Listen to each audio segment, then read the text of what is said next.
Good evening and welcome to the Tuesday, September 12th, 2023 Norwood Board of Selectmen meeting. This meeting will be held in hybrid format. As always, we start with the Pledge of Allegiance and a moment of silence.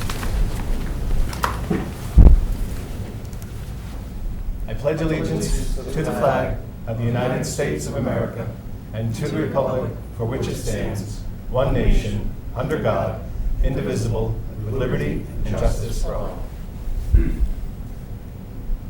Thank you.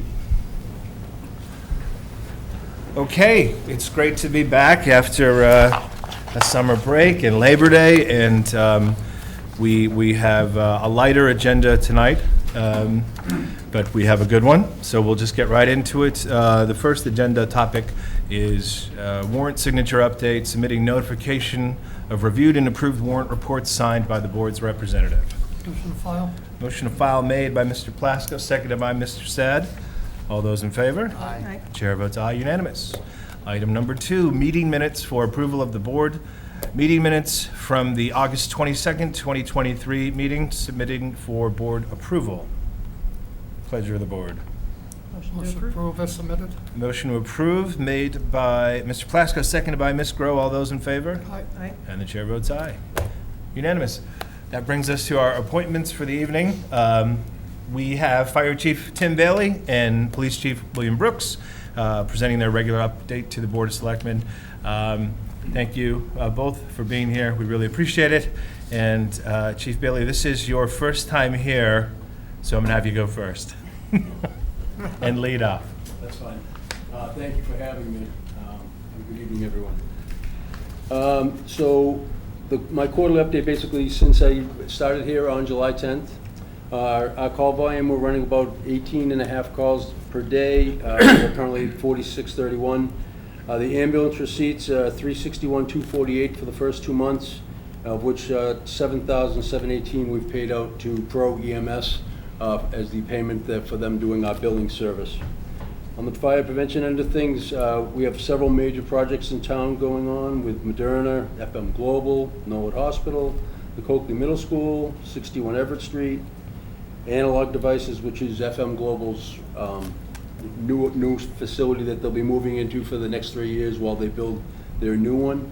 So those are the major projects that we're working on. Those have taken up quite a bit of time. I've gotten out to most of those to put eyes on them myself, so I am familiar with most of those projects. The schools, we did our inspections the last 2 weeks of August with the building commissioner and his staff. I did participate in those this year just so that I could familiarize myself with the schools here in town. Fire drills are being conducted this week as we speak. I also took part in the hazard mitigation plan meeting, the first one that we had a couple of weeks ago, as well as the safety committee meeting, which is an annual thing that an annual meeting that I was invited to attend and did attend. We also had a meeting on the fire details. We have several details going with many of these projects currently, and most of them are for life safety reasons.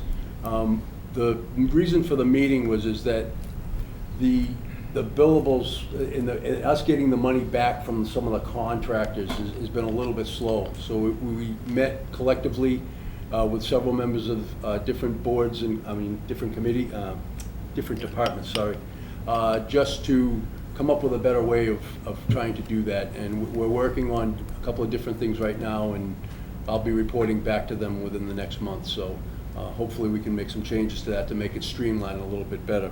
Great. Grants, we had a pending grant that was hanging out there for the last couple of years. It was the Regional Fire Training Facility Grant. After extensive review of that and the site that was there, we had a meeting, myself and Deputy Harkins, and the site is not feasible the way it is currently, so we ended the project the way it is. The project had to be completed by September 15th. So we paid out the money that was due to the architect that helped us with that rendering, and we're going to return the rest of the money. It's just not a feasible site. I don't have another feasible site right now to entertain to keep that going forward. Mm-hmm.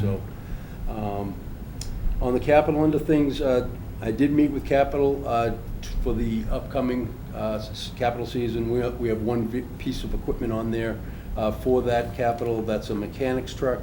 And we're still working on some of the capital that we had hanging out there, which is the turnout gear. That has started to come in. We're well in the process with that. And hopefully we can tie that up within the next 5 or 6 months. SAFE, which is the Student Awareness Fire Education. Firefighter Ronco does that. He's in the schools in the early fall, and he does grades pre-K through 5th.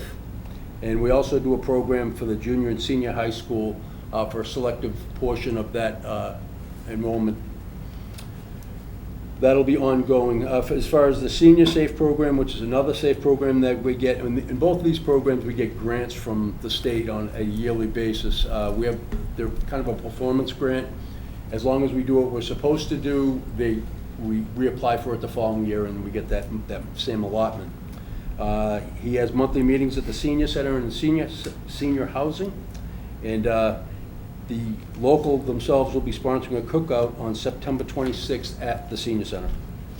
Training, we did training with various equipment within the station, hydrant assist valve operations, fire streams and defensive operations, our equipment checks, and all of that is, and we're trying to ramp that up.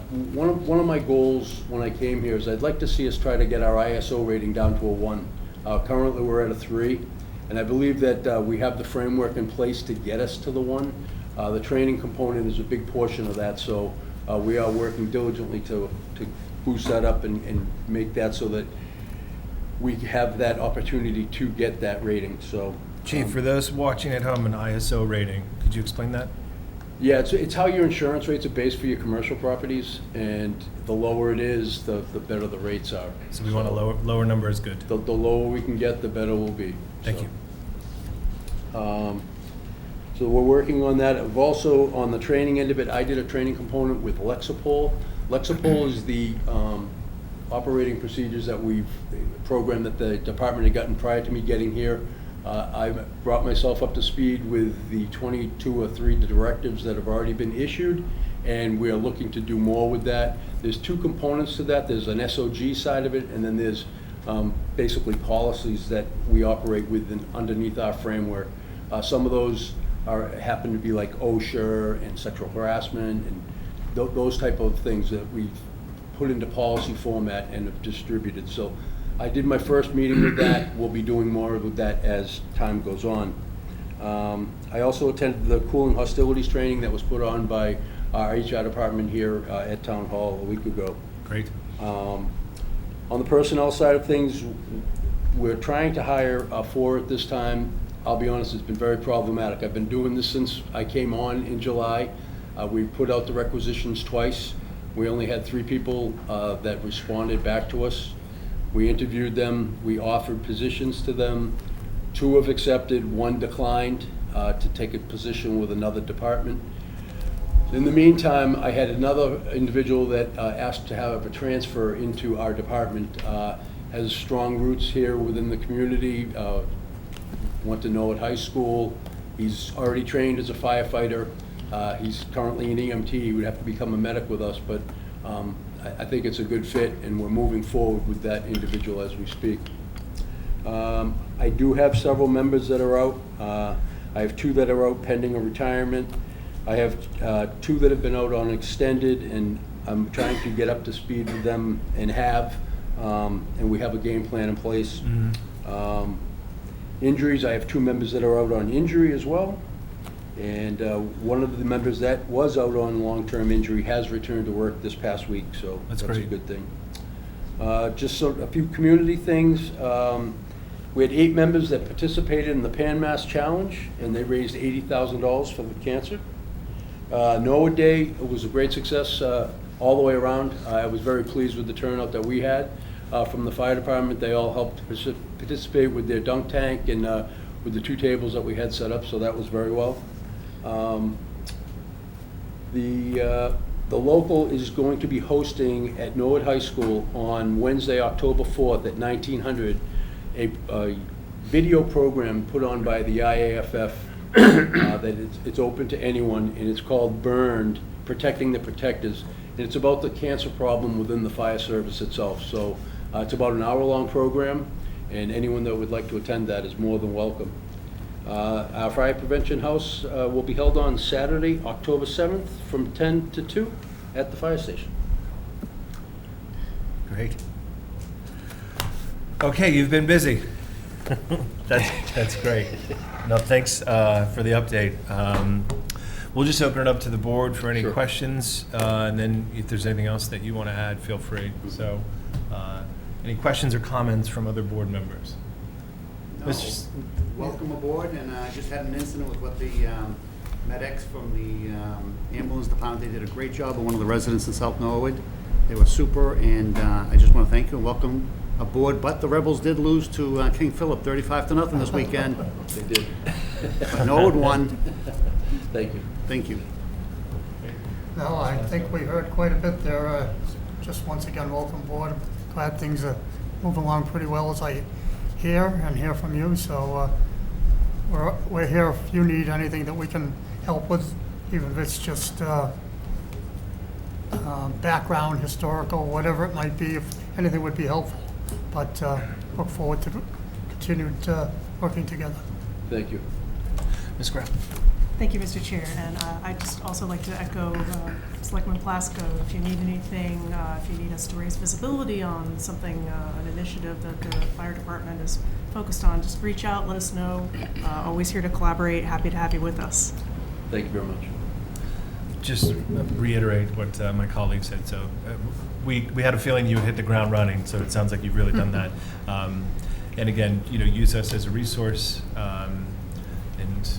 And Tony, is there anything else that you wanted to add? No, he's done great. We're always, whenever we bring somebody on board, we always are nervous they're going to show up the second day and then show up after the first weekend. The chief's still here, so I think we got him for a while. And I think I was just thinking about some of the changes that happened sort of right before you got here, and maybe the transition to the regional dispatch, but it sounds like that's been as smooth as it was. That's been going very well. We've had very few minor issues with that. Great. We're actually, with regards to that, we're implementing the First Due software now.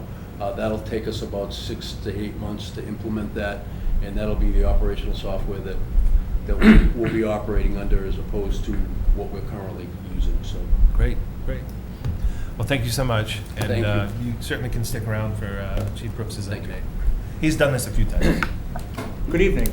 As Chief Bailey mentioned, Noah Day went through very, very smoothly.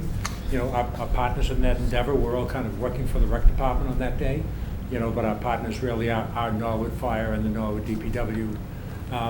Walking through the center, more than a few people stopped me and said, we see the heavy trucks parked sideways on the feeder streets. And that's obviously, once we get that all set up, it's really impossible for a vehicle to get in to that footprint, and that's obviously by design. I think everybody recognizes what that's for. We just do that not because there's a threat, but just out of a caution to make sure that we've protected the crowds that are all on foot there. So really want to, obviously we work very closely with Chief Bailey and his crews anyway, but DPW is not here. They really extend themselves, and they make that all work. We only had one pair of lost parents.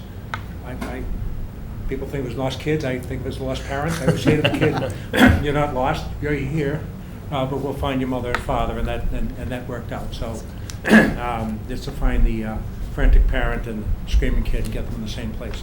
So that all worked out. There were really no other security or police issues during the day, and the weather really held out. So I think it was a great day for our new rec director as well. I do want to mention, this is something else we partnered with Norwood Fire on, is that we'll be doing an open house on October 7th. And traditionally, the fire department has always done that as the beginning of Fire Prevention Week. And several years ago, we began to kind of glom on at the same time and open up the whole building, both sides, and bring both the police and fire departments in on the same day at the same times, and open up the building so people can put that in the back of their mind. So that's the opening of Fire Prevention Week, like I said. It's also Faith and Blue Weekend, which is a new project in the United States to bring faith communities and police departments together to form stronger relationships. So it happens to be on the Saturday of that weekend, and so we'll be asking the various congregations in town to make the announcement and to try to get their congregants to come and experience open house with both departments. Chief Bailey mentioned that Holbrook had been going along well. Of course, Holbrook dispatch had been dispatching fire since last week in March and have only been dispatching police since the second week in August. So we're really just about a month in, and like with anything else, there are slight growing pains. They do this differently than we used to do it, and then we get together with them and figure out which is really best. But they really sound very, very professional on the radio. Anytime we call them with anything, they jump right on it and make the correction. The deputy chief and I went out and did some training before they started dispatching us, and they were really very, very responsive. The people over there have been very, very nice. And I don't want to get too deeply into it because I know we covered it last time I was here with their director, but the procedural difference where their call takers and dispatchers are separate people, and so when you're on the phone with somebody, you don't have to worry that he's going to have to answer the radio. There's somebody else taking care of the radio. And our officers who are trying to talk on the radio will never hear back, stand by, I'm on 911 or anything, because your dispatcher is never on 911. Call takers and dispatchers are different people, and they're separated. So it's really been an excellent system. Very happy with it. We also have some software issues that we're going through. It's not a change in systems. It's mapping over all of our traditional historical data onto their system, which has taken some time. And Officer Melanie Conlon, who's our IT specialist, who usually works a lot in our computer crime lab, has been doing a lot of work on that, and she's had some help as well, but she's really been spending most of her time on it. It's been going very, very smoothly.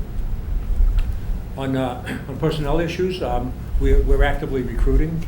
We don't have any active vacancies right now, but we can forecast that we've got a couple coming down the pike. One is Officer Diego Silva, who's been with the department about 10 years. Brazilian born, he's been a tremendous asset in our work with the Brazilian community.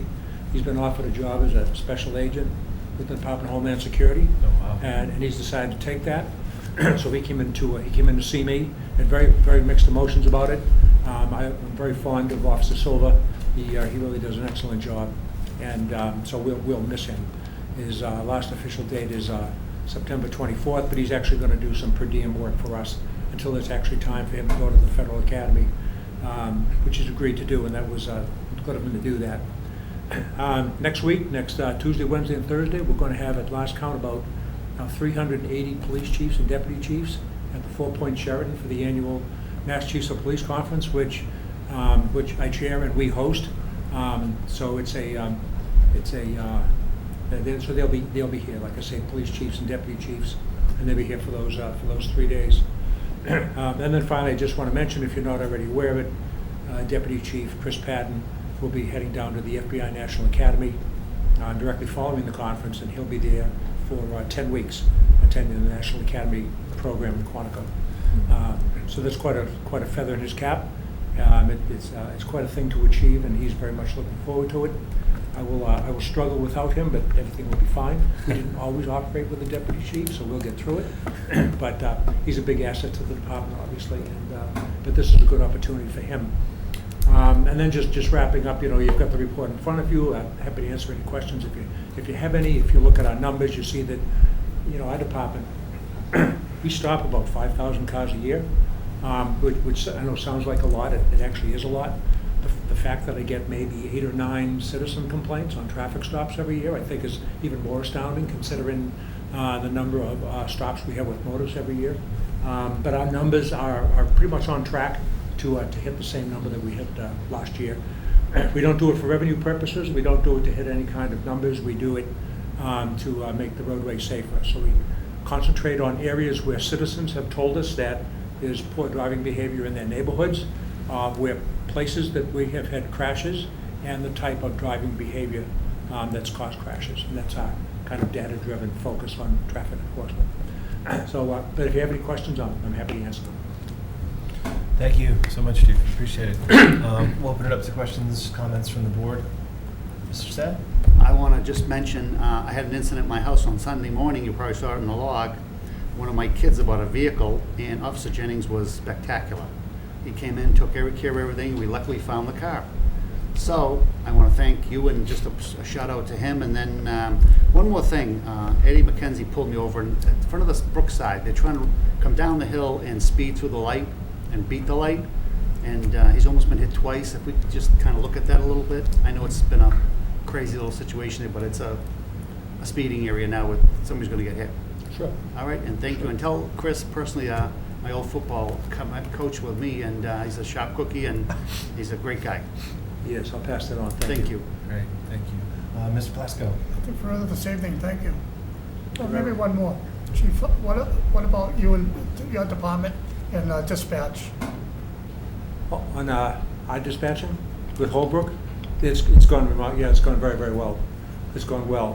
The other thing I should mention, though, not only is the dispatching gone well, because now Holbrook dispatching for us, but just a few of the former dispatchers have stayed on. And so we've retitled them because we have no need for dispatchers anymore. So they have police service aides, and they work the counter, they handle walk-in traffic. They also watch the cameras that are around town. They watch prisoners when we have prisoners in the building. I think we're going to have them, we're going to train them up to release public records and that sort of thing. So in other words, instead of only being able to get them until 3 in the afternoon, as is the case now, we'll have the PSAs trained up to release public records at later times in the day and on Saturdays. But we now have a public police service aide working every day and every 4 to 12, unless there's some sort of time off or vacation issue. And then we will staff that with a police officer. But so a few of them have stayed on, and they'll be helpful to us. Great, thank you. Ms. Grill? Thank you, Mr. Chair. I also wanted to compliment the officers on how well they're doing with their demeanor when they engage with residents.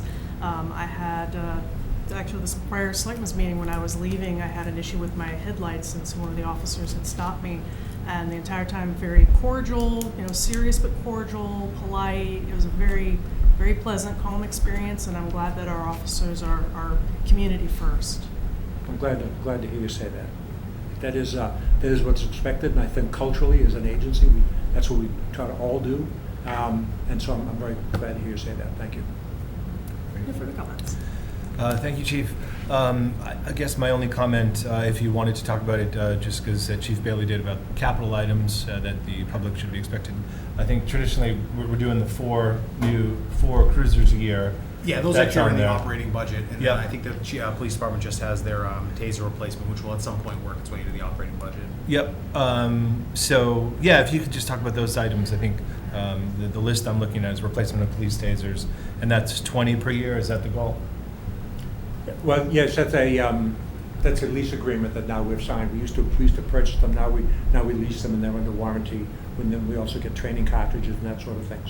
So that yearly number really should roll into the budget, as Mr. Mizuko talked about. Okay. So that because it is predictable, it is going to be the same thing every year. And then the other item that we have on capital is a replacement of firearms, to purchase firearms that have a different sighting system. And Red dot Yeah, firearms. sights used to be just the little things that stuck up off the top of the gun that you used to aim. But now that the sighting system costs nearly as much as the firearm, so there's really no other way for us to do this but as a capital issue. It's a red dot when you look through the glass on the top of the firearm. You can see a red dot. All you have to do is put it on the target to fire. The advantage is that the officer keeps both eyes open instead of squinting, which opens things up. It's much more accurate. We did a small pilot project with a small number of officers. We found that their scores, even marginal shooters, shot very, very well. The department has not gone to the town for firearms since 1989. Wow. When Chief de Blasi requested money to go to the department's first automatics. We upgraded in 1996. We used seized drug assets to do that. And I remember I was in the detective squad at the time, so I was involved in that project. And then we upgraded again in 2014 or 2015 to follow what the FBI was doing with 9mm Glocks. And again, we used seized assets, but that was essentially just purchasing guns. These firearms with these sights are twice as expensive, and we don't have the funding to do that. So we do have to come back to the town for the first time since 1989. Oh, wow. Point out. And that, we're thinking of cash for that, right? Great. Thank you so much. And just my only other comment is congratulations to Officer Silva and to Deputy Chief Patton. So that's great. It's sad that Officer Silva's moving on, but that's a nice thing, though. I'll pass that back to him. Thank you. Great. Any other comments for the board? None for me. Great. Thank you so much for being here. We appreciate it. And welcome. We'll have you back again sometime soon. Great. All right, thank you. And Chief Brooks, if you could stay for just a few, that would be Is great. that your next item? I think so, yeah. Okay, sure. Great. I'll see you. Thanks. Okay. Take care, Chief. Thanks, Chief. Take care, good evening. So under new business, we have an item for discussion, the Norwest Woods footpath and Irving Street arborvitaes. Mr. Mizuko, I think you have a little bit of background on this, and happy to turn it over to you. Thank you, Mr. Chairman. At the end of Irving Street, where it meets up with Norwest Woods, there's a path. It's a public right-of-way, and there's always been some neighborhood concern about it.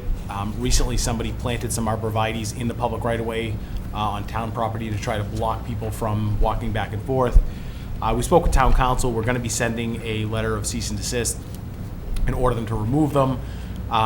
Should that compliance measure not work, we'd be coming back to the board in your capacity as road commissioners, just for the authority to actually go ahead and remove the trees. They don't pose an immediate threat to health or safety, but it is in effect somebody having planted trees on our property with the intent purpose of discouraging people from walking through a place that the public has access to.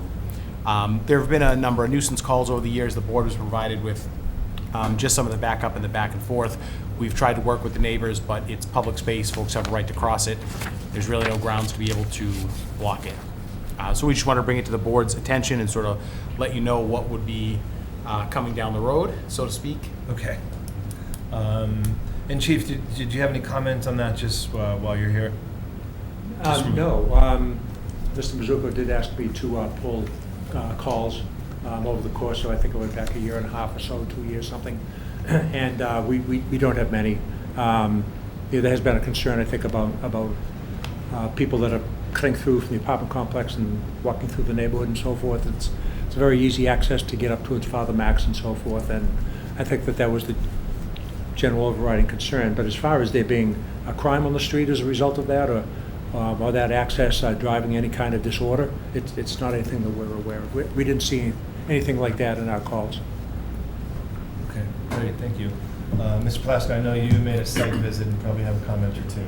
Yeah, well, I walk that area about between 7:30 and 8:30 almost every night. And there was a lot of foot traffic coming and going. And obviously I've seen it during the day many times for many years. In fact, I used to walk through there with one of my dogs. That was one of our regular walking paths. And things have really changed over the years.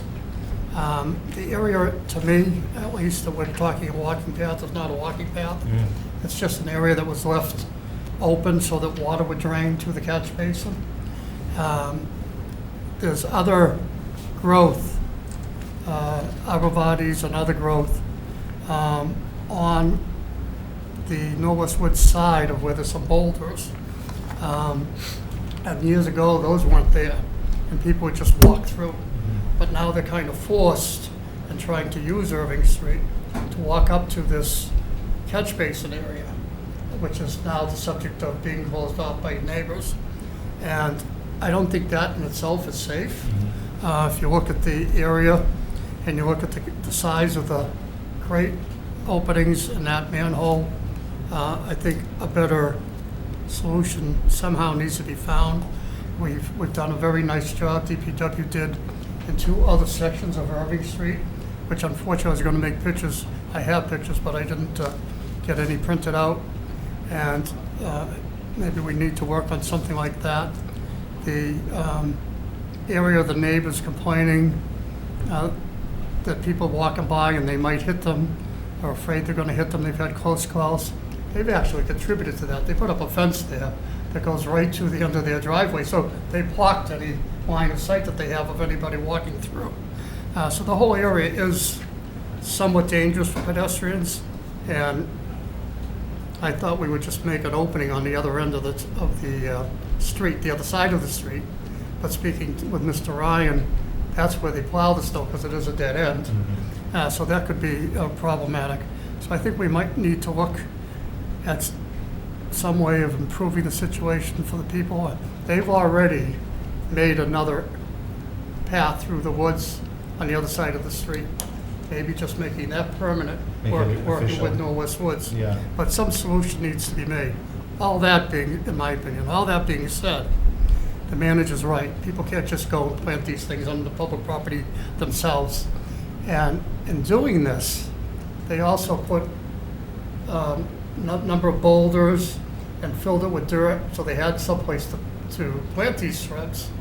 And this morning I took pictures because of just the rainfall we had last night. The whole end of the street was flooded. And if we had even a heavier rain or melting snow, it's going to be a real, if it's not corrected, a real problem. So we definitely have to follow the suggestion that's been put here and see that that is opened up. But once we do that, I think we should still work on some better solution than calling that a walking path and expecting people to use it.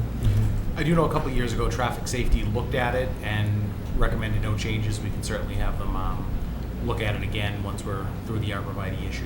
Yeah, but a couple of years ago, some of this growth wasn't there either. Right, Things- in regular things maintenance have- Things have aside. definitely changed up there over the years. Because when I walked, I didn't go over that grade with my dog because there were some boulders in front of it and you'd have to step over them. That was dangerous.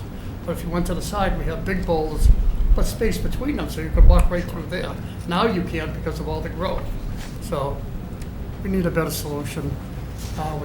We should keep it open for the pedestrians to use that street. Make it safe. And in fact, one of the pictures I took, trying to get one of these other areas so board members could see the other areas and how nice we did them. Former Selectman Alan Howard was walking down on his way to the senior center. So the street's used. He lives right there on Blossom Street, which is just around the corner from this location that we're talking about. But I definitely support getting those shrubs and the embankment that they installed out of the way so water can flow. And I'm repeating myself, but I think we should try to come up with a better solution than leaving it at that area only for people to walk through. Great, thank you. Ms. Brown? Thank you, Mr. Chair. So I used to live there, so I also frequently foot trafficked through that area as an apartment dweller. And so, for me, in total agreement, you can't have people, doing road plantings or road landscaping on things to try to give solutions. But I think if we take an approach to try to more formalize where you want people to be, if it looks a little too organic, then people will sort of invent their own pathways and then that leads to problems. So whatever we can do to make it look very formal, but we also need to make sure that the drainage is not being interfered with. Okay. So we'll take it up at a future meeting? Yes, sir. Great. Thank you, Chief. We appreciate it. You sticking around. Thank Good you. night. Have a good night. You too. Thank you. Okay, item 4.2, road closure, 22 Mohawks. Submitting request from 22 Mohawks for 2 road race events to take place on Saturday, September 30th, 2023, beginning at noon. The 5K race will begin at noon at Town Parking Lot on Cottage Street, loop around to Winter Street and back. And the 0K race will begin and end at 92 Central Street. The event will conclude at 5 p.m. Pleasure of the board. Motion to approve. Motion approved made by Mr. Plasko, seconded by Mr. Sad. All those in favor? Aye. Chair votes aye, unanimous. Item 4.3, road closure request, Alpine Road Block Party. Submitting request from Valerie Hill of Alpine Road to block the street for a block party on Saturday, September 23rd, 2023, from 3 p.m. until 6 p.m. Pleasure of the board. Motion to approve. Motion approved made by Ms. Grow, seconded by Mr. Sad. All those in favor? Aye. Chair votes aye, unanimous. We get invites to all of these, right, Tony? Yes, sir. Okay. Actually, only 4, so you got to pick who the odd selectman is. All right. Right, we can't all be at the same place, yeah. Item 4.4, road closure request, Everett Avenue Block Party. Submitting a request from Andrew Unsworth of Everett Ave to close both ends of Everett Avenue on Saturday, September 16th, 2023, from 3 p.m. until 7 p.m. for a neighborhood block party. Pleasure of the board. Move approval. Motion approved made by Mr. Sad, On the second. motion, Yes, sir. I know we've said it in the past, and I'm probably repeating it unnecessarily, but I'm gonna repeat it anyhow. All these block parties that we're approving are great. We are notifying the police and fire each time. Yes. Thank you. Excellent. That motion was made by Mr. Sad, seconded by Mr. Plasko. All those in favor? Aye. Chair votes aye, unanimous. Item 4.5, Town Common Request Wedding Ceremony, submitting request from Christina Fuller to use the Town Common for a wedding ceremony on October 15th, 2023, from 12:30 PM until 1 PM with 15 guests expected. Pleasure of the board. Motion approved. Motion approved made by Mr. Sad, seconded by Ms. Grow. All those in favor? Married, my friend. Chair votes aye, unanimous.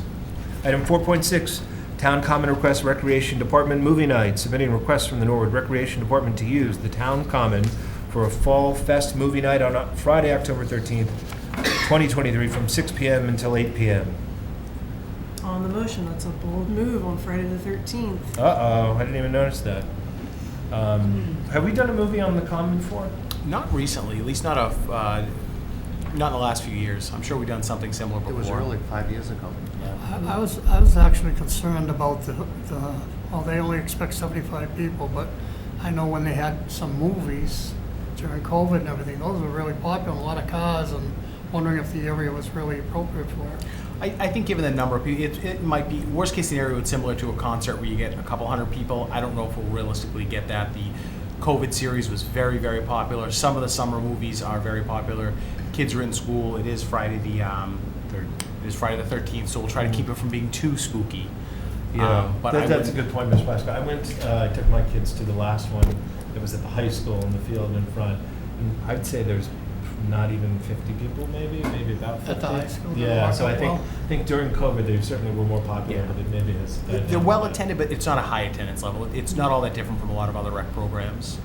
The only other question I would have is, it's a Friday, anything going on at the theater? Is anybody checking on those things? We usually check to see if there's a, DPW coordinates with the theater whenever they have a major event when we have the street closed off, just to make sure we're aware. The theater will reach out Yeah, to us. because if the we- rec department, when they go and pick this date. They do. When we're doing an event, we expect a lot of people out. We check what the theater schedule is. Again, that being said, given the number, I personally wouldn't want a conflict. We interrupt their operation enough with Sure. road closure. it would have to be a large operation for it to do that. If you think about even 75 people coming, a lot of them being kids, you're adding 20, 25 cars. Yeah, I don't. No, but it's the noise and the commotion out front and everything. Where are they setting us up exactly, do you know? I'm not sure where they're exactly going to put the screen. We've been putting some of them towards the. We've been doing some of the events if we're using Central Street a little bit further towards the town hall side of the common, but it'll likely be in front of the gazebo because that's where the power is. And just looking at the Norwood Theater schedule online, it looks like they have a show the next night, but previously this Saturday before, so as of now, it looks like it's okay. Good, great. Modern technology, wonderful thing. Yeah. So that was a motion to approve made by Ms. Gross, seconded by Mr. Sad. All those in favor? Aye. Aye. Chair votes aye, unanimous. Item 4.7, Town Common Memorial Library statewide read-in, submitting requests from the Memorial Library to use the Town Common on Monday, October 2nd from 2:30 until 5:30 to celebrate Banned Books Week. I know this this was being coordinated by Clayton, and he had sent an invite to the board, but it's actually, it's just bring a book, show up, Yeah. and read, right? Not a very formal event, no real formal program. It's just they wanted more to make sure to reserve the gazebo and some space if needed. But I don't expect this to be a large event either. Mr. Sad? I have a question, I don't know, Mr. Tony Mizuka, the manager, what's a banned book? So historically, there are books that are banned by different libraries or different associations, and the library associations around the National Library Association celebrates books that have been banned. There are books that come in and out of fashion that different school departments or whatnot have banned. So I guess if It's not a particular book, it's talking about censorship in general. Right. Oh, And okay. be- and being Yeah, against censorship. It's not like a sexual book or anything for kids and all? No, Okay. no. I just want to make You sure. literally bring any book you want, bring the Correct. newspaper, it's All right. not anything. Yeah, like I I mean, didn't know. To Kill a Mockingbird has been a banned book at different points in time. So Right. It's And I this- just the email from Clayton to the board was silent reading, no performative elements beyond the simple act of reading, demonstrating the value of free reading to our community. So it sounds nice. Ms. Grow. So, motion to approve, but fun trivia, I found what the very first banned book in the continental US was. And it was a dissertation that had been written by someone back in the 1700s criticizing the Puritan movement. And that was the first book that was formally federally banned for a while. And then the ban was lifted, obviously many, many years later. That one's still banned in Norwood. No, I'm Yeah. kidding. The last one was, I believe, in the 60s, and that was banning someone that had written a book that was similar to Memoirs of a Geisha, but it was set in like colonial America, essentially. So there's a rich history of literature over time. That's great. Thank you. Motion approved made by Ms. Grow, seconded by Aye. Mr. Plasko. All those in favor? Aye. Chair votes aye, unanimous. Great. Item 4.8, one-day liquor permit request, art event. Submitting request for a one-day liquor permit for an art walk event at 642 Washington Street on September 15th, 2023, from 4 p.m. until 8 p.m. with 30 guests expected. Approval. Motion approved made by Mr. Plasko, seconded by Ms. Grow. All those in favor? Aye. Chair votes aye, unanimous. Parking request, submitting request for a commercial municipal parking lot permit. Mr. Mizuko, do you have more on this? Yeah, sure. Thank you, Mr. Chairman. When we updated our parking lot regulations and decided to allow overnight parking for residents with a permit, the policy had the selectmen retaining approval of commercial vehicles if somebody wanted to park a commercial vehicle overnight. I think we've had one or two, somebody whose only vehicle is their work vehicle and it's a minivan or something like that. This is a request. Folks don't have space to park their trailer and are asking if they can sort of apply under the commercial license allowance. The policy is somewhat silent on it, but it is a board policy, so we figured we would bring it to the board to see what your thoughts were. Okay, and you sent a memo on this, and I think the individual, it's an Airstream that they store somewhere else, so this is not sort of an everyday thing, it's a periodic. Correct. Okay. Which, to be able to store it there overnight, they would need a permit. The permits are issued up through the end of a fiscal year, and then we issue new permits, so any decision that's made, it doesn't mean it has to be, it doesn't guarantee it's in perpetuity forever. So if for some reason it were to become a problem, or we were starting to get a lot of them, the board always retains the authority to say, you know what, this isn't working out the way that it's intended. Right, so the question I have is if it becomes, well, I only have to pay $150 to park this thing here all year. Well, we limit it to residents. Right. So that would probably limit it for a while, and they'd have to meet all the other requirements. Mr. Plasko. Yeah, I'm opposed to this.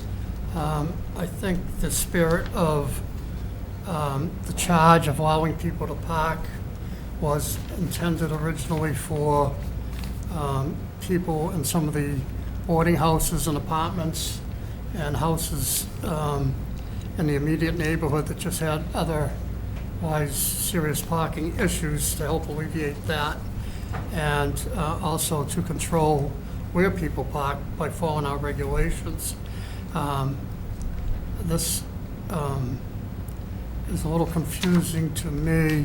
Are you talking about just letting them do it or charging them the $150? Oh, no, that we would charge them. They would be getting So a if we permit. charge them the $150, they're not going to keep going, I wouldn't think, keep going back and forth to wherever they're storing it now, when they can have it right across the street from their house for $150. Right, that's my point. And I think we're just opening it up. It wasn't intended to be a parking lot for everybody to bring every vehicle that they want to have. I mean, if I suddenly want to have 6 collectible vehicles, am I going to be willing to pay them down there because I don't have a big enough yard or anything? We're letting some of the commercial use it. My son has a business where he has 6 vehicles. Is he suddenly going to come and be using up the parking lot? I think we have to put it back under control. We started letting a couple thinking, it's just one simple request, but it's getting to be like a public parking garage almost, a parking lot. And I don't like where it's going. I thought I read, I did right here, that it's 23 foot long. Our parking space is 9 by 18. So it's going to stick out where you're going to put it. You're going to put it in a corner. now we're going into, now you're gonna tell me we need an employee to decide where to handle the parking, and who's gonna park where, and also we leave the corners open for the snow removal to be stacked there. So I just don't see that this fits, don't think it's right. I think we're opening Pandora's box that we shouldn't, so I personally would be opposed to it. Ms. Grow? Further questions on this item? So the staff memo is talking a bit about, they essentially are recommending it. What were the upsides of us approving it, or what are, we've obviously heard the downsides. What are some of the motivations that would make us be in favor of doing it? There's no upside per se. We set up a process to be able to consider requests like that, and that's all that's really being brought forward is what we like to do. It's a unique situation. We can't, if we crafted a policy that answered every single question about everything, we'd never have anything to do. So we're just sort of bringing it forward saying, if you would like to do this, we can certainly do this, and it wouldn't have any detrimental impact on the operations. If you don't want to do it, Mr. Plasko is right. It's not consistent with what we intended for the use of the lot. It really was the residents in the area. It was maybe a business in the area that didn't have any deeded parking that said, hey, look, I've got my one catering truck, or somebody who maybe has a work vehicle. So it's outside the context of what we anticipated. We can certainly do it. There's no need to do it. So that's why we brought it forward. I also think that, they just moved in. They knew they owned this trailer, the CS Stream, and that, they should have taken into consideration where they were going to put it if they wanted to change from where they are. And they're presumably renting space or have the access to space somewhere now where it's left. Find some around here, commercial space. I thought the same, that I'd rather see the residential vehicle parked there. That's what we're sort of planning for. Also, we reserve the right to tow any vehicles if we have to for any reason. Yeah. Wouldn't necessarily want to put ourselves in the position of having to do this. But again, it really wasn't what we intended, and the policy can't address everything, so that's why And I know their letter is suggesting that it's only occasionally, but I just can't imagine that unless they're parking it indoors somewhere, and they could still find someplace here, there's a garage for rent right now on Walnut Ave, they're eventually gonna say, I'm paying $150, it's right across the street from where I live, why am I gonna keep going to whatever town it is that they're trying to avoid having to go back to occasionally? So occasionally will become permanent. Yeah, that was my fear too. Mr. Sad? Yeah, I have the same thing. I just X'd it out before we even talked about it. You're gonna have boats, you're gonna have trailers, you're gonna have dump trucks up there, and that's not what we want for the center of town. Once we say when, how are we gonna stop Yeah. saying no? And then you're gonna get Kinda already lawsuits have, because but it's time you're to close taking the their door. money, and Yeah. it's just not worth the headache. Yeah, I think I agree. I was kind of thinking about, is there a way to maybe give a 3-day permit, but then it gets like that, the administrative. That's the challenge. Yeah. We could do a single overnight permit here. Who's going to sell them? You're going to go to the police station at 2 a.m. Can I get a Unless there parking was a ticket? huge demand for them. Now, are the residents of those newly built townhomes, are a lot of them parking there? I'd have to check that. We sell about 30 of these passes every year throughout Yeah. the downtown area. Some of the post office lot, and mostly in, we call it the Babels lot or the Talbot lot. Yeah. I don't know if anyone from there has any.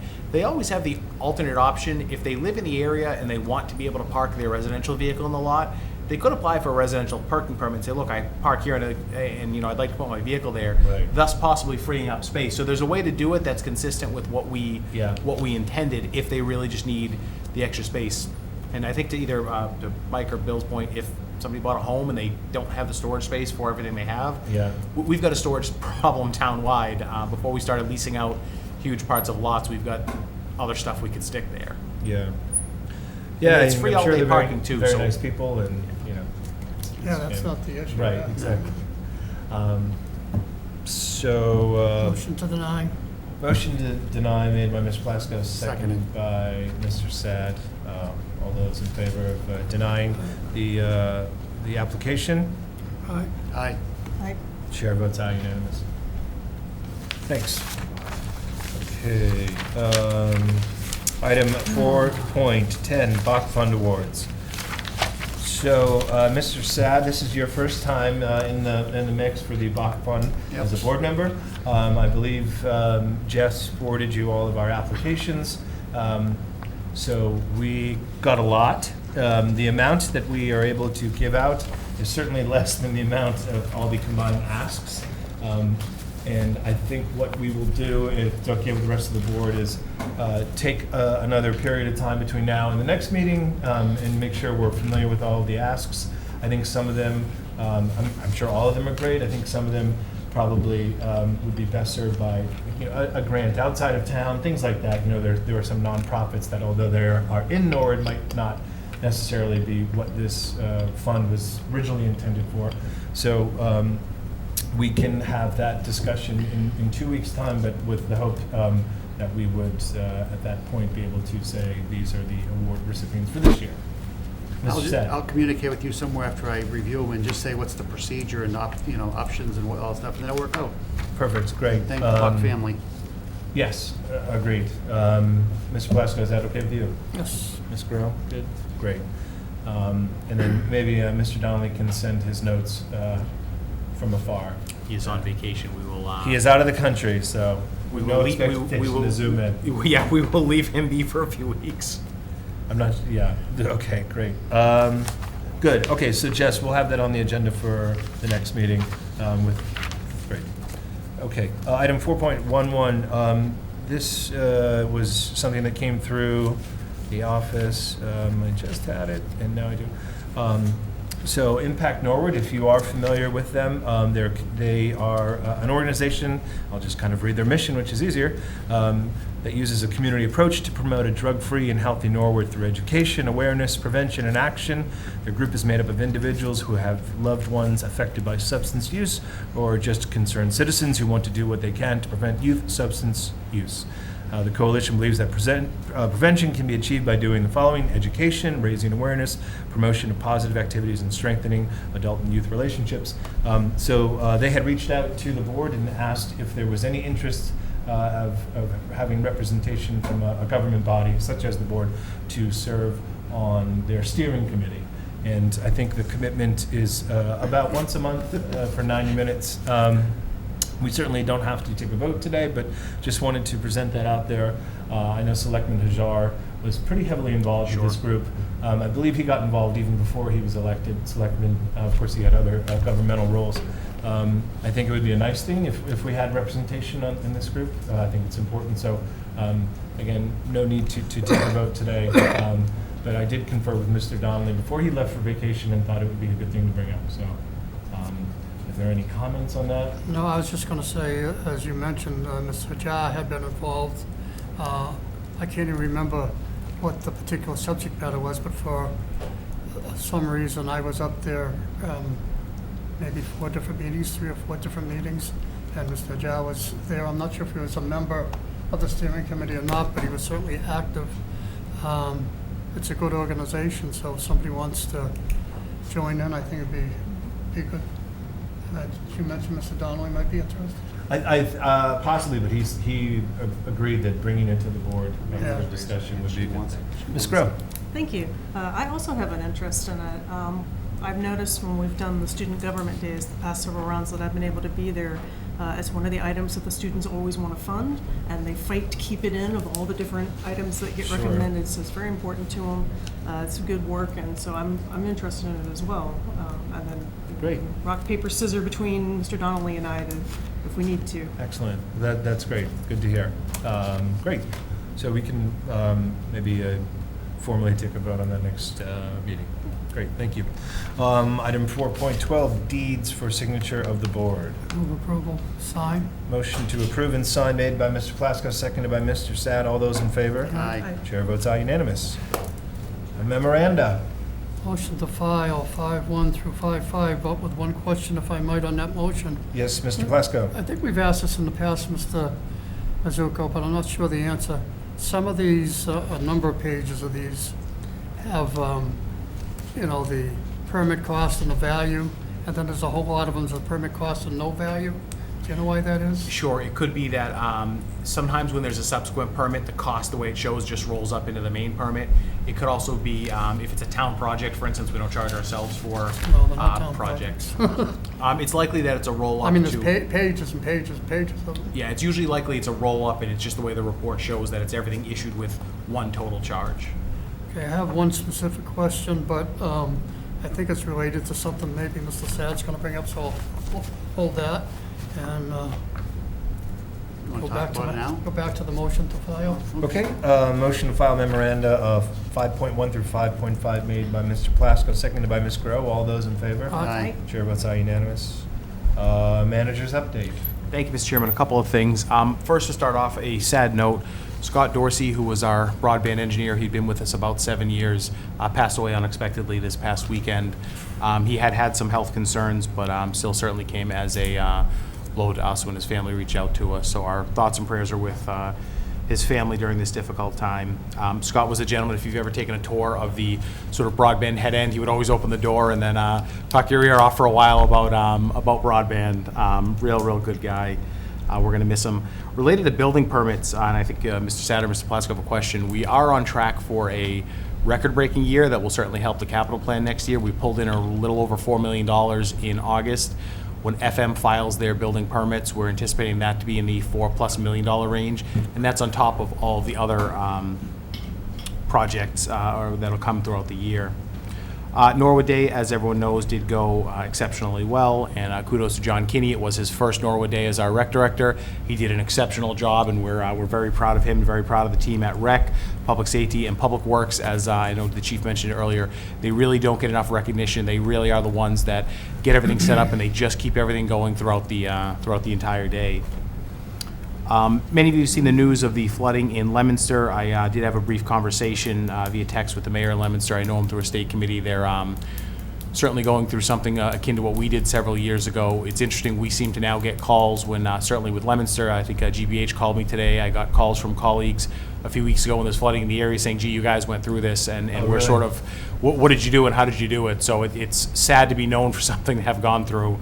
We, of course, did it really by our own britches, as I like to say. It was all Norwood Police and Norwood Fire and Light and Public Works, but it seems like these issues are growing throughout the Commonwealth, and of course, as we're having our own discussions about stormwater and how to address the challenge, I know that that'll continue to come up more and more. It was interesting, an article I read today said Leominster had a 500-year storm hit. Well, in June of 2020, we had a 500-year storm hit, so 500-year storms seem to be the norm. They got like 10 inches in a very short amount of time. Right? Yeah, it was similar to our rainfall. We certainly couldn't have handled that level of rainfall No. as well. We got 5 3/4 in under an hour, which is just insane. They got more rain over a longer period of time, but still a very short period of time. And there's another number of other communities suffering for it. Mm-hmm. And then just the last item, as it's come up, it's worth mentioning. I've shared with a few boards. There's a lot of discussion in the state over migrants and where they're being housed, and I just want to remind everyone that it's primarily a problem for communities with shelters, where their shelter space is full. We don't have any shelters in Norwood.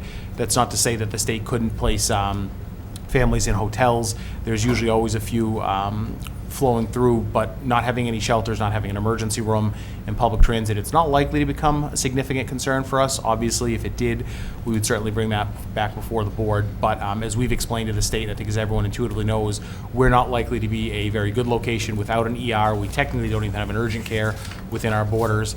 All of our hotels are on Route 1, which does not have public transit access, and while we like to think we can walk along Route 1, it's not exactly the most pedestrian-friendly place, so it's not likely to become a large concern for us. If it did, we would certainly let everyone know. There's a lot flowing around there. The state doesn't inform us generally of what they're doing, but it's not likely. It has not been an impact on any public safety or any other cost, and likely would not be.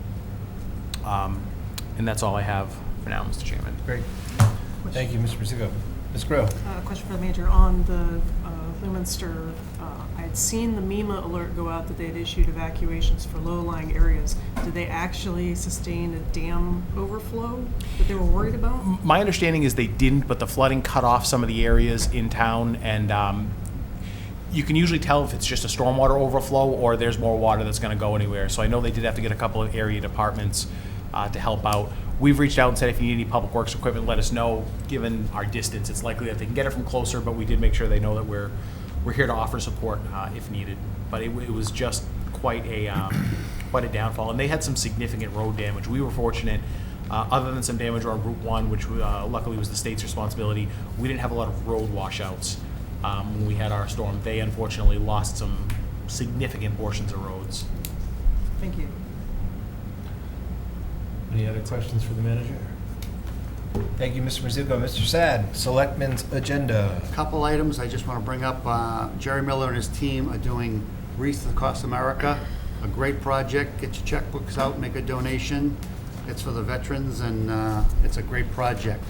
Also, I want to mention that Tony offered up me for Noah Day with the seniors, and I did a dance with Dolly and her team, and I want to thank them for letting me be a part of that excellent event. I feel like a star, and I was dancing and had a great time, so I want to thank Dolly and her team. Also, You don't have any video? You have video? We will get video, Yeah. and thanks to Dolly for throwing me under the bus. and I want to thank Kevin Shaughnessy and Dan for taking care of the pole on Pleasant Street. The homeowner called me today on the way on the boat, and he said he was so ecstatic because his wife's been killing them all for the last 3 years, but with Kevin Shaughnessy and Dan's work, Tony, it got done. So thank you there. And one more, Bill and I, because he's the oldest member of the board here, and I'm a new guy. When somebody comes in front with an office or a place to open up, do we have to give them a license or a restaurant? I guess years ago, I remember being in the building industry, there was a permit sign-off.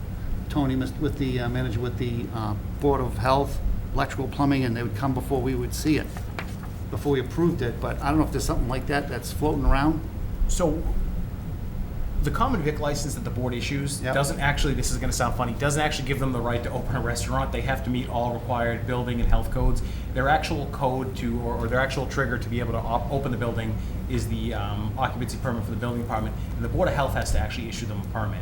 The common vic license is 100 and some odd years old. It dates back to before we actually had building permits and zoning codes and Board of Health.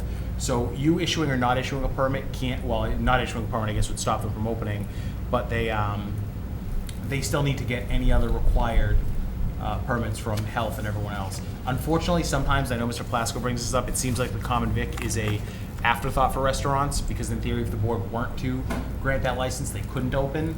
But it's a catch-22. You either have them get a common vic license first before they've done anything else, and then it's 6 months of permitting and construction and everything else, and then you're sort of issuing a permit a year later, or you wait until they've completed all that and then do it.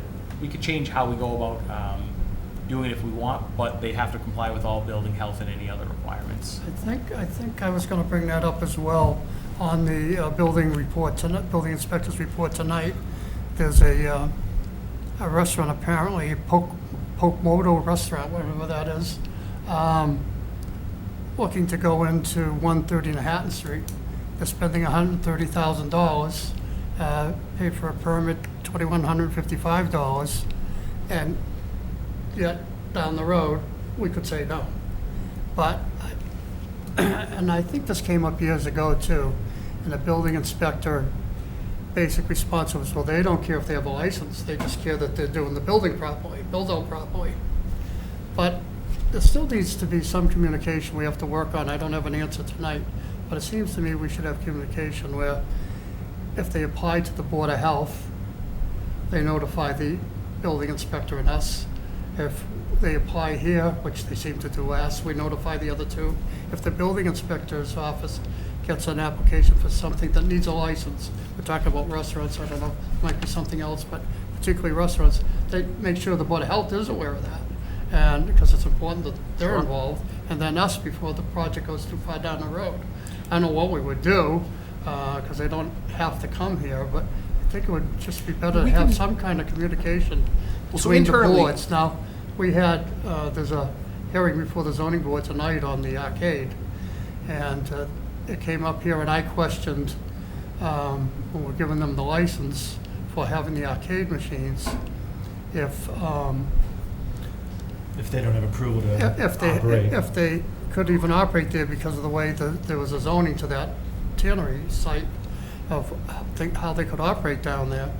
And your response was appropriate, that even if we gave them the license, they need to go and get everything else they need. They have to comply. Yet they're telling the zoning board that we gave them a license and never told them they had to do anything else. So now they're putting it on our office that supposedly we told them that they didn't have to do anything else. We were all there when that question was asked and Right. answered, so I think that that's a case of a relatively newer business that probably But hasn't gone through. my point is, each office doesn't know necessarily But that they they do. need to go to the building inspector, or they need to go here. So nobody should be telling anybody, you're all set. tell them to go find out what they have to find out on their own. So we do coordinate that internally. The Selectmen's office for common vic licenses, and in this case an arcade license, is always seen as the last step in the process. We can move it up earlier in the process, but remember that your licenses are annual licenses. Once the building department has issued a certificate of occupancy, they're good to go in perpetuity. Same thing once the health department has signed off their HACCP or their other plans, they're good to go in perpetuity. They have some regular components that they have to meet. That common vic license is an annual license. So we can move that to the beginning of the process. So somebody comes in and says, hey, I'm gonna renovate this space. I want to put in, a pizza place or whatever. We can say, okay, you need to make sure you get a common vic license, you're allowed to. If that renovation takes 6 or 9 months, it might trigger the next year's annual licensing. Now you could waive the fee and say, okay, we've issued it once. It's sort of where do you want that fait accompli in the process where they're going to come to you and say, we think we want to open a restaurant. It's difficult. It's no easy situation. And I don't know if we do anything with the information, but I think it's, don't have to just find it reading this.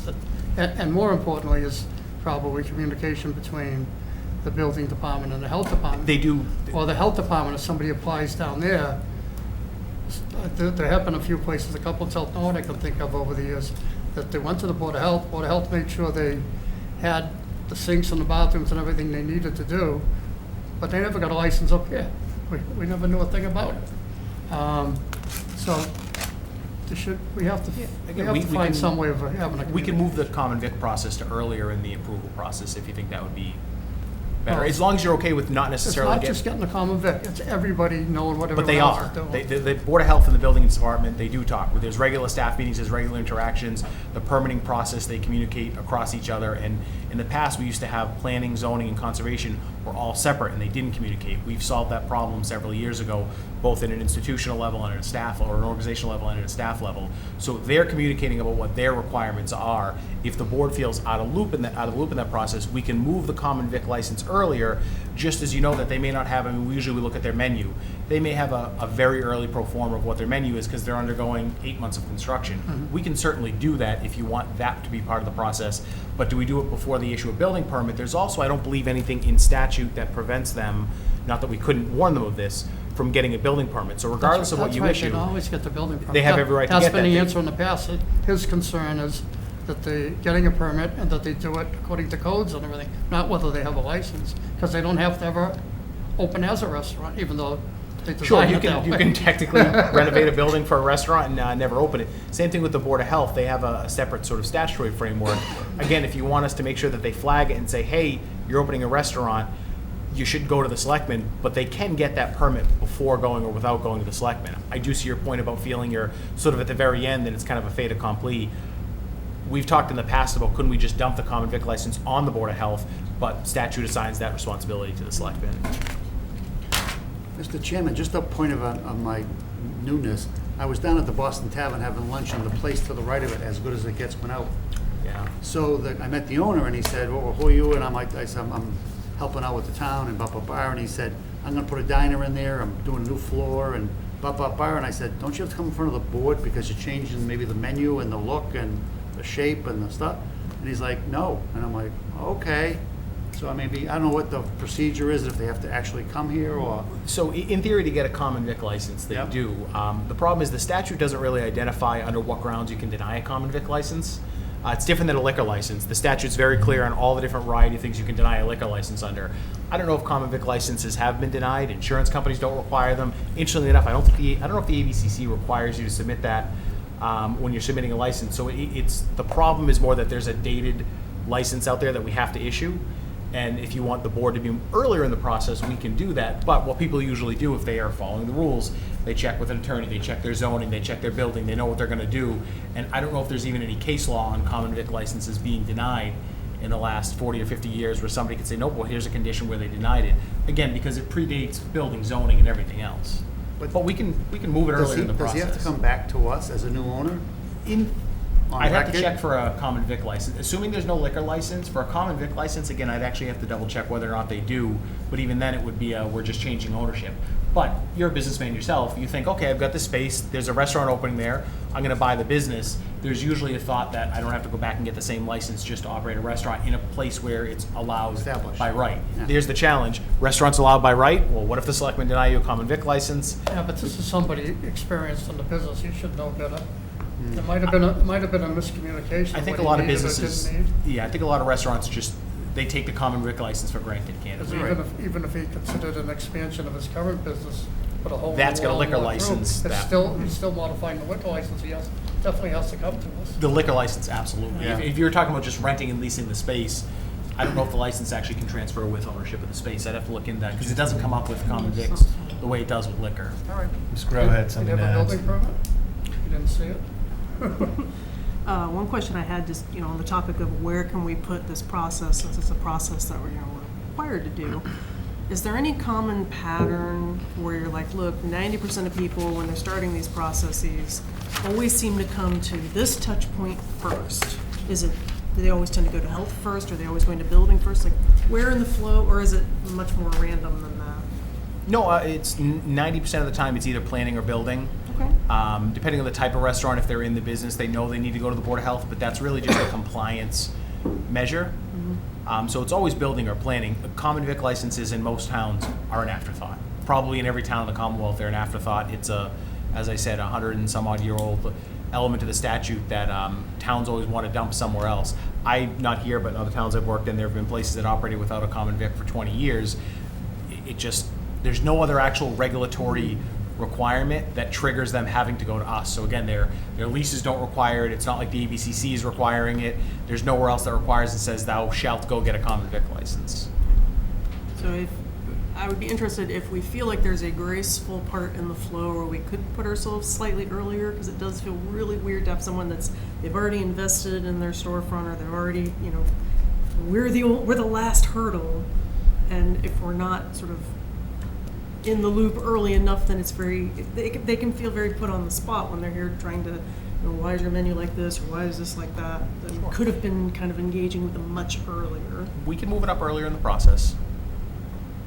Okay. Mr. Sad, anything else? Nope, thank you. Great. I'm going to bounce over to Ms. Grow. Thank you, Mr. Chair. Yep. All right, so updates on my end. Obviously, I just wanted to give huge kudos to everybody for a great Norwood Day. I was able to be out there and swing through and say hi to everybody. Our anti-scam task force had a table up. This was our first sort of public outreach activity that we tried. Did seem to get some good interest from people, people that would look and say, oh, you know what, that's happened to me. And that's one of our big goals, is trying to reduce stigma by getting people to talk about it. So the more data we gather, the more we can decide what a good path of action is. But the early hurdle we found was that people don't talk about how often it happens to them. So that was kind of step one, is getting better visibility. So that table setup went great. And then my other item for tonight was the Metropolitan Area Planning Council is going to have their quarterly update for fall. So if anybody has any particular things they want me to either keep my ear to the ground or raise as part of that, please feel free to reach out. Excellent. Great. Thank you, Ms. Grow. Mr. Plasko. Thank you. Mr. Mizuko, Wilson Street, a little over a year ago, might even be 2 years ago, we had a request from a resident to be able to use town property that's next to her house. And I talked about maybe we should put a road in and connect it to Rosedale. Otherwise, Rosedale's a dead end. But at the very least, we needed to do something about her request, and had talked to town council. We talked about denying it, basically throwing her off it. She's using it for kind of passive uses, picnic tables and everything, not putting any structures on it. And mowing it, taking care of it. And we don't have to concern about adverse possession, because you can't do that with municipal property. But at the time, we talked about what the, lease it to her, whatever. Town council had kind of suggested at least a license to be using the property. And we turned it over to you, and I don't think we ever followed through on it. I don't think anything ever happened on it. And I'm concerned because I went by there recently, and she hasn't done anything. She said she wouldn't. She's no buildings or anything, but they're definitely keeping it nice. A couple extra tables maybe than it was the first year. And I think I saw a tree swing. And something that seems as simple as that somebody's on that tree swing, the branch breaks. This crazy world today, everyone's suing everybody. Sure. It's our tree, so we should have ourselves covered in some fashion. Sure, what So we number definitely Wilson- should follow through with it. Sure, what number Wilson Street? I'll have to go pull the It's file. I'd have to go look at the numbers, diagonally across from the entrance to the Workman's Hall. It does ring a bell, but I'll pull the file and. Just if we can follow up, since we just don't want to stop her from using it in the fashion she is using it and maintaining it nicely, if we don't have another use for it, but we at least need to protect ourselves. Absolutely. Thank you. That's it? Yep. All right. Thank you, Mr. Plasko. Just a couple things. First, the CPA grant application cycle is open for fiscal year '25. It's underway. The application materials are easily found on our town website. So the deadline for the pre-applications, which is a pretty simple form, is Friday, October 6th. We do have a community preservation coordinator employed through the town, Kristen Phelps. Kristen is excellent. She is very much available to answer questions. So if there are people out there in the community that are thinking about putting an application in, certainly get in contact with Kristen beforehand, and she will help you out. I also wanted to thank the light department and the facilities department. Mr. Sad mentioned the light department earlier. They were very helpful in getting the temporary lights installed at the lower fields at the middle school. And so that's allowing more flexibility while some of the fields have been taken away. So again, great job. We really appreciate it. And the last item, and I believe we may have a slide. Can we throw that up there? Sorry to put us on the spot. It's all good if we don't have it. So we did finish the interview process for the master plan steering committee. So myself, Mr. Mizuko, the moderator, and Ms. Slater, and the chairman of the planning board, Mr. Hatchie, were able to interview just a really great group. And so unfortunately, we were only able to choose 6 individuals out of 30 plus applicants for these positions. And they were all great. And we really encouraged those that weren't chosen for the steering committee to get involved with subcommittees or other things that will come out of the master plan process. So those individuals that were chosen were Sue McQuaid, Mary Pendergrast, Marie Duffy Kidd, Michael Chen, George Durant, and Eric Bodenhofer, who were joining a group already consisting of Mr. Donnelly, Alan Slater, Kelsey Quinlan, Shannon Greenwell, and Rob Bamber. So that is our group of 11, and they're going to get to work pretty soon. And I think we were going to try to have a small social gathering just so everyone could meet each other if they hadn't previously. But it was a really good process, and thank you for the participation from the town moderator and the planning board chair. And I think that's it. Great, thanks. So, Mr. Plasko. So moved. Motion to adjourn made by Mr. Plasko, seconded by Mr. Sad. All those in favor? Aye. Chair votes aye, unanimous. Thank you, good night.